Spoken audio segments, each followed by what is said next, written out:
There's this phrase that seems to be circulating a lot right now, where people are saying, fake it until you make it. Essentially meaning that if you're not at a certain level of success that you want, or you're not where you want to be right now, then you should fake a degree of confidence until you're able to get there. Now, I'm not so sure I entirely agree with this. To me, confidence should serve as some sort of internal indicator that it's simply time to get better. If you're lacking confidence in a certain situation, lacking confidence in your knowledge, it's just time to get better. Don't fake it, just get better. When I was a kid, I was really shy. And people would always just tell me, be more confident, be more confident. And that just made absolutely zero sense to me.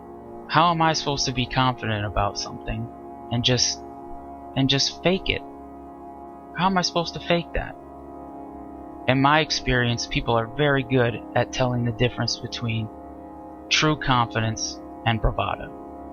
So people would just always keep telling me this. And as a kid, I was kind of a little fat kid. I actually remember this one day I was swimming and we were at the pool, and I went to the bathroom, and I looked at myself in the mirror and I realized, wow, I'm fat. I am fat. And I was really just not confident in my appearance. Now, I'm not saying that's something that should be obsessed over, or that this specific situation should apply to everyone. But for me, this was kind of a big turning point and a lesson. That next summer, I lifted weights every day, I ran every day, and I became one of the fastest kids in my class, and one of the strongest kids in my class. I had played football essentially from 3rd grade upward, and this took place, I think, around 7th grade. I went from playing lineman to playing running back and corner, starting. And I realized that your confidence, it's in your work. You have to put the work in. I was one of the smartest kids in my class. I was one of the fastest kids in my class. I'm confident of saying it now, and I was confident of saying it then, because I put the work in. I buried myself in books, and I trained harder than anyone else was training in my class at that time. And I knew it. When you're working that hard, you just know it. Confidence isn't something to be faked. It's something you gotta earn. And if your confidence is low, you gotta do what it takes to get it up and earn it. How are you gonna fake that?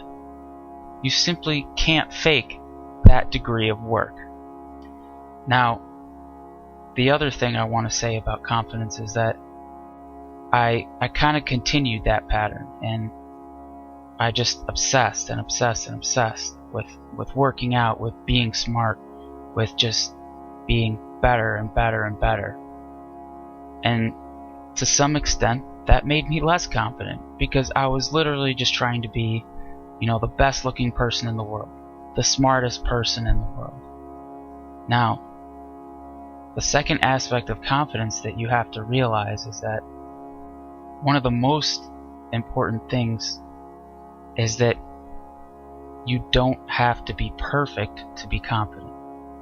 You're never going to have the best physique. You may have your best physique in your own way. You're never going to be the objectively smartest person in the world. But you can be the smartest and the best in whatever way that is unique to you. You don't have to be perfect, you just have to be perfectly you. It's that simple. So put the work in, do what you have to do, get your confidence up, and then do things your own way. You don't have to compare yourself to everyone else in order to be confident. Just be yourself, and nobody can touch you. Nobody can copy that. And you don't have to fake it. You don't have to fake it until you make it. Put the work in, be yourself, and that's how to get true confidence. The cure for fearlessness is just all in. An amazing amount of all-inness, saying, fuck it, let's do it. I'm absolutely fed up with getting in my own way.